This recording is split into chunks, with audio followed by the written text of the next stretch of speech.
dia kuat, mandiri. Bayangkan kalau hidup terus di tengah masyarakat kan, apalagi seorang alim yang dihormati, dihargai, tidak bisa. Dia bisa melatih dirinya mandiri. Yang terjadi apa? Dilayani orang,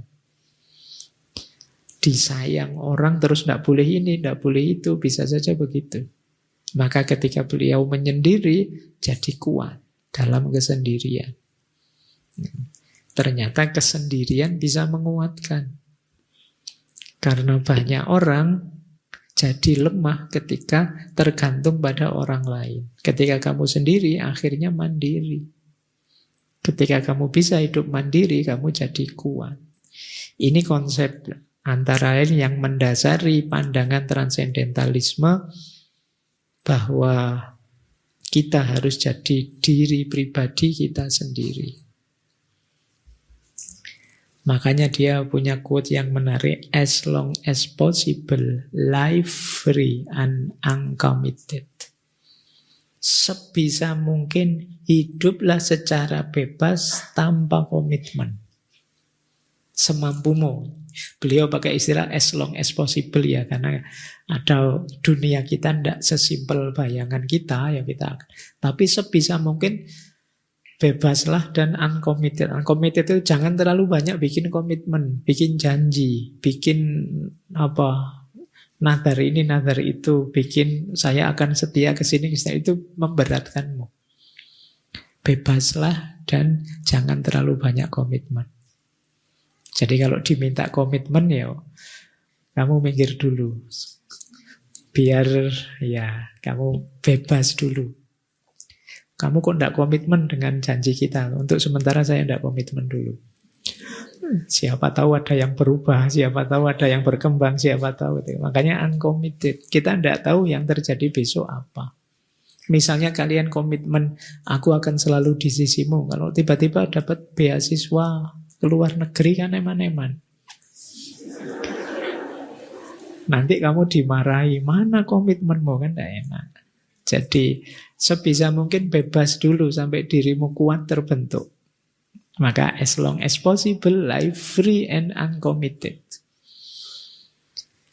Yo nanti mungkin pada saatnya ketika kita sudah kuat berkomitmen ini itu, tapi kita jadi trendsetternya, bukan followernya. Ini ada kalimat menarik dari Thoreau. Jangan ikuti jalan yang ada. Pergilah ke tempat yang tidak ada jalannya dan tinggalkan jejak. Maka kalian akan jadi penemu. Kalian akan jadi perintis. Kalian akan jadi pionir. Kalian akan jadi pelopor. Kalau kalian hanya mengikuti jalan yang ada saja, ya kalian hanya follower. Sehebat-hebatnya follower, ya kamu tetap disetir oleh yang kamu follow. Jadilah perintis. Jadi jangan hanya mengikuti jalan yang ada. Jangan hanya niru-niru. Wah teman saya Pak bikin konten kayak gini viral, saya tak bikin juga. Dia viral, mungkin kamu enggak. Kamu hanya mengikuti jalan sebelumnya. Coba bikin jalan baru. Berkreasi, inovatif, imajinasinya dipakai. Nah, tinggalkan jejak. Biar orang yang mengikutimu, bukan kamu yang mengikuti orang. Ini visi transendentalismenya Thoreau. Kita lanjutkan. Ini loh dia bilang. Kenapa dia kemudian mandiri menyendiri? Kata dia begini. Aku merasa menyendiri hampir sepanjang waktu itu menyehatkan. Berada di tengah orang lain, bahkan dengan orang-orang yang terbaik, akan cepat melelahkan dan membuat jenuh. Aku suka menyendiri. Aku tidak pernah menemukan teman yang lebih menyenangkan daripada kesendirian. Jadi kesendirian itu teman yang paling setia. Tidak pernah pergi meskipun kamu sendirian. Ada terus. Makanya kata dia, aku tidak pernah ketemu teman yang lebih setia, lebih menyenangkan daripada kesendirian. Bahkan meskipun punya teman yang paling hebat sekalipun. Kata dia, kadang-kadang dengan orang-orang terbaik itu malah melelahkan, merepotkan. Ayo, misalnya kalian ya, ada nanti yang ikut saya misalnya ke rumah, itu kan kalian sudah terikat tidak bebas sama sekali. Sungkanlah, khawatir ini, khawatir itu, nanti mau ke kamar mandi saja mikir bolak-balik, mengganggu nggak ya? Tidak enak, jangan dikira. Meskipun kamu didampingi orang paling hebat, kamu akan nyaman. Bahkan dengan orang terbaik, cepat lelah dan jenuh. Jadi mending sendiri, bebas.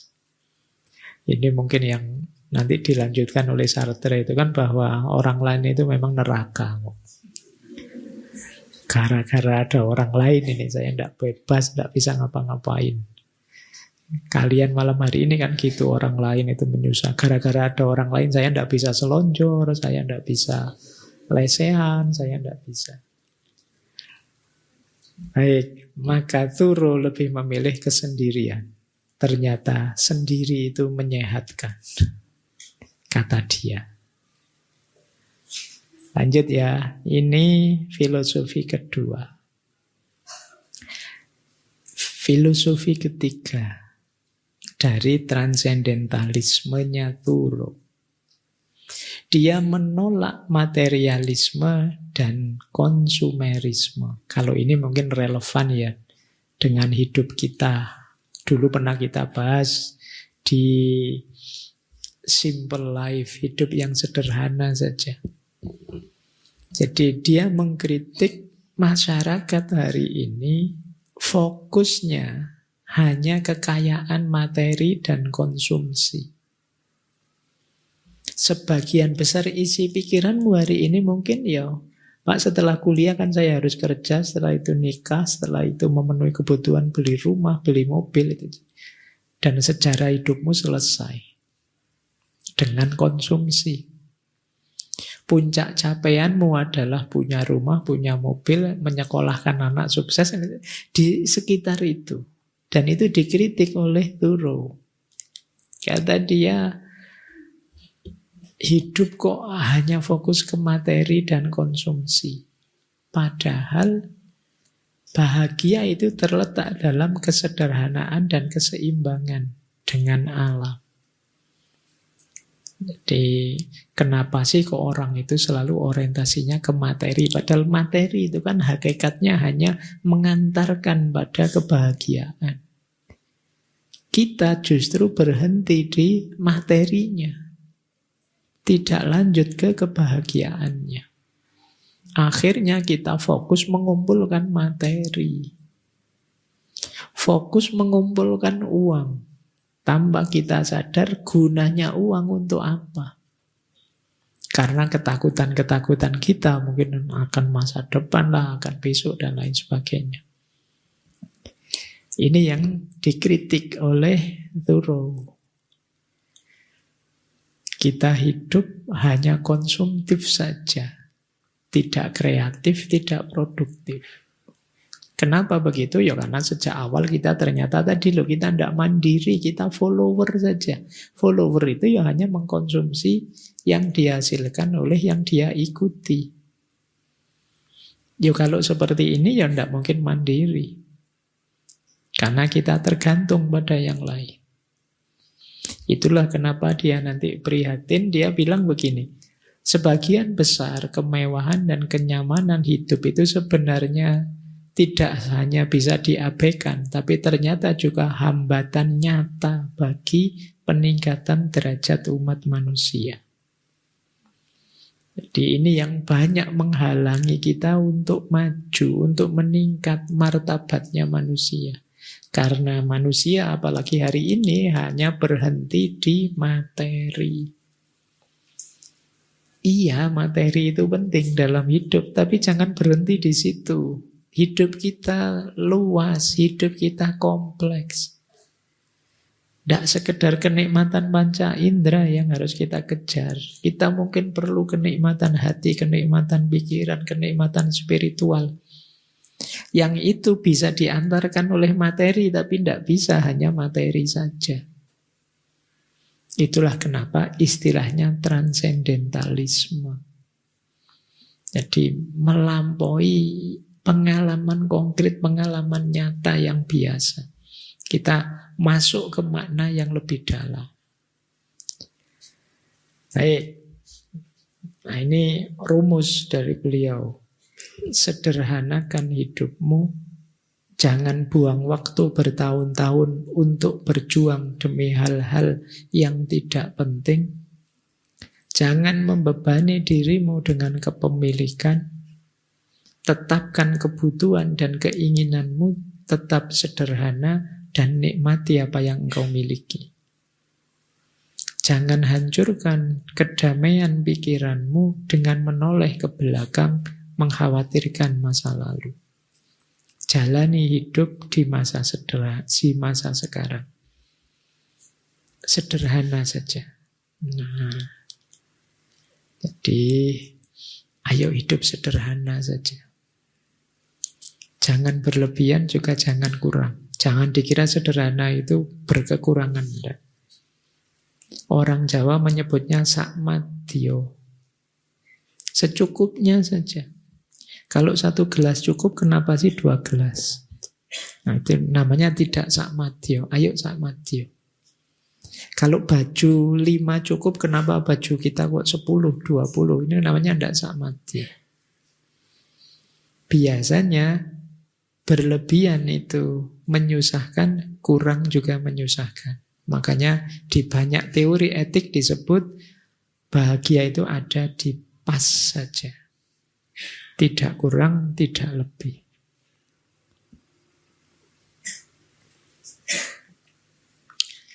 Pingin beli rumah mewah, pas uangnya. Pingin beli mobil, pas uangnya. Itu namanya enak ya. Ya enggak apa-apa, cita-cita tinggi tapi pas. Jangan berlebihan. Yuk kita lanjutkan. Jadi itu filosofi ketiga dari transendentalisme. Filosofi keempat. Thoreau, kenapa tadi sampai tidak bayar pajak ya? Dia nulis buku judulnya Civil Disobedience. Jangan salah, pikiran-pikirannya Thoreau itu nanti yang banyak mempengaruhi. Dulu kita pernah belajar Martin Luther King Jr. termasuk Mahatma Gandhi. Dari aspek moralitasnya. Jadi kata dia, setiap individu punya hak dan kewajiban menentang ketidakadilan. Bahkan jika itu harus menentang hukum. Kalau hukumnya tidak adil, ya kenapa tidak harus ditentang. Jadi padahal tadi rasanya intuitif, lembut, tapi ya kalau sudah urusan moralitas tetap harus melawan. Kalau sudah urusan ketidakadilan ya tetap harus protes. Kata Thoreau, hukum moral itu lebih tinggi daripada hukum buatan manusia. Hukum moral itu apa? Hukum yang berdasarkan hati nurani tadi. Kadang-kadang hukum formal yang buatan manusia itu berlawanan dengan hati nurani. Dalam kasus seperti ini menangkan hati nurani. Itu versinya Thoreau. Kan sering kita dengar kasus-kasus yang kok rasanya tidak tega ya. Hukumnya sih memang begitu. Tapi mungkin dulu pernah ada saya dengar nenek-nenek yang ngambil kayu di hutan. Karena dia memang tidak tahu hutan itu tidak bisa diambil sembarangan. Tapi dia memang butuh untuk makan. Akhirnya malah dituntut di pengadilan, kemudian divonis salah, dipenjara dan seterusnya. Lu memang secara formal hukumnya bunyinya begitu, dia ngambil miliknya orang lain. Tapi secara moral hati nurani kan rasanya kok enggak pas ya, enggak cocok ya. Itu kalau Thoreau ya hukum moral lebih tinggi. Hati nurani harus kita menangkan. Karena ada efeknya. Kalau manusia terus-menerus membungkam hati nuraninya, lama-lama hati nuranimu akan tumpul. Kalau hati nuranimu tumpul, manusia dan kemanusiaan akan selesai. Karena kemanusiaan kita itu dasarnya hati nurani. Bahkan akal saja, kalau urusan kemanusiaan kadang harus kita tepikan dulu. Kalau ada temenmu misalnya, akhir bulan datang padamu, Mas, mbok aku pinjam uangnya 100 saja. Aku habis sama sekali ini. Lupa kemarin saya belanja kalap aku. Misalnya. Harusnya top up-nya berapa, tak masukkan semua. Duitku entek akhirnya ini. Bulannya masih awal, ini baru tanggal 2. Wah, aku pinjam lah buat makan. Itu kalau pakai akalmu, mesti akalmu akan bilang, enak aja pinjam-pinjam, siapa kamu? Bukan saudara, bukan anak, pacar juga bukan misalnya. Kemudian salahmu sendiri, uangmu kamu habis-habiskan, kok malah aku yang sekarang. Secara rasional begitu memang jawabannya. Tapi kalau majumu tidak pakai akal, pakai hati nurani, jawabannya bisa beda. Jadi itu gunanya suara hati atau hukum moral tadi dalam transendentalisme. Intuisi dan hati nurani bisa menangkap, tidak pas ini, tidak adil rasanya. Nah, makanya dalam hukum itu ada istilah rasa keadilan. Rasa keadilan ini penting juga jadi pertimbangan selain formalitas hukum. Jadi bila perlu melawan. Di antara latihan yang diajarkan oleh Thoreau ya melawan kalau ada ketidakadilan. Kata beliau menarik. Ketidakpatuhan adalah dasar dari kebebasan yang sejati. Orang yang hanya bisa patuh pasti pada akhirnya jadi budak nanti. Itu kuat ya. Ini jangan kamu bawa ke kampus. Nanti kamu dimarahi dosenmu, dimarahi di kampus. Kok enggak pernah masuk? Kamu diperintah enggak patuh, diberi tugas enggak jalan. Wah, saya ikut Thoreau, Pak. Kata Thoreau, ketidakpatuhan itu dasar kebebasan yang sejati. Ya, sederhananya gini loh. Kalau mentalmu hanya kamu latih untuk patuh saja, menerima saja, ya tentu saja kamu tidak jadi dirimu sendiri karena kamu hanya diatur dan diarahkan oleh orang lain. Pada akhirnya ya persis kamu akan jadi budak. Jangan salah. Thoreau ini termasuk pejuang abolisi. Pada eranya abolisi itu pembebasan para budak pada zamannya. Jadi dia sangat keras menyuarakan pembebasan para budak. Bahkan beliau ini sering diam-diam membantu budak yang mau melarikan diri. Kalau diceritanya sih dengan cara dibelikan tiket kereta terus biar minggat kemana, biar tidak jadi budak lagi. Karena Eropa era itu masih melegalkan perbudakan. Jadi kalau ada orang kritik, wah Islam zaman dulu membolehkan perbudakan. Ya bahkan Eropa sampai era modern juga masih ada perbudakan. Ya meskipun kemudian dihapuskan, zamannya memang begitu. Dan Thoreau ini termasuk yang sangat keras menyuarakan anti perbudakan. Jadi beliau nulis buku yang judulnya Slavery, saya lupa terus, in Massachusetts. Beliau kan lahir dari sana. Beliau sering melihat budak yang disiksa oleh tuannya.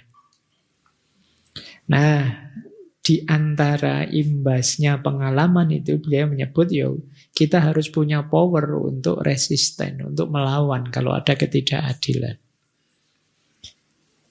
Kita harus mampu untuk tidak patuh. Kalau itu memang tidak cocok, tidak sesuai dengan nurani kita. Karena orang yang hanya bisa patuh, pasti akan jadi budak. Kemampuanmu harus lengkap. Kalian harus bisa iya, juga bisa tidak. Kalian patuh bisa kalau memang baik, tapi melawan juga bisa kalau itu negatif. Jangan hanya bisa patuh saja. Karena kalian akan jadi budak. Tapi juga jangan bisanya bantah saja. Patuh tidak bisa, yo kalian akan terpencil dari masyarakat. Kamu akan terasing dari zamanmu. Dua-duanya harus bisa. Patuh bisa, membantah juga bisa. Tapi yang dibantah hal-hal yang negatif, yang tidak sesuai dengan hati nurani kita. Lanjut, makanya dia bilang, aku tidak dilahirkan untuk disiksa. Aku akan bernafas dengan caraku sendiri. Mari kita lihat siapa yang lebih kuat. Jadi ini dia semacam mengkritik orang-orang yang ngatur-ngatur, mengarah-arahkan, mendominasi, menghegemoni hidup kita. Sehingga kita jatuhnya tadi tidak bebas. Oleh Thoreau kita diarahkan, jadilah dirimu sendiri. Bernafaslah sesuai caramu. Nanti dilihat kuat-kuatan, yang lain juga sesuai caranya. Nanti kita lihat siapa yang lebih kuat. Jadi ini arahnya ke kebebasan moral tadi. Jadi ini sebelum ke tema utama kita ya. Nah, dia melihat begini, kebanyakan manusia menjalani hidup dengan keputusasaan diam-diam. Apa yang disebut kepasrahan adalah keputusasaan yang nyata. Jadi ini juga mengkritik yang serba patuh, serba pasrah. Pasrah didefinisikan oleh Thoreau sebagai putus asa diam-diam. Kalau kamu bilang, saya tidak putus asa Pak, tapi saya pasrah sajalah, apa yang terjadi sama saja. Itu namanya putus asa. Tidak mau berjuang lagi. Kata dia, banyak orang begitu. Hakikatnya dia males berjuang, kemudian pakai argumen pasrah, pakai alasan takdir, padune males. Nanti, Pak, bukankah hidup ini segalanya sudah ditentukan oleh Allah? Iya, segalanya sudah ditentukan oleh Allah. Tapi kan kita tidak tahu ketentuan Allah untuk diri kita itu apa. Tapi kan memang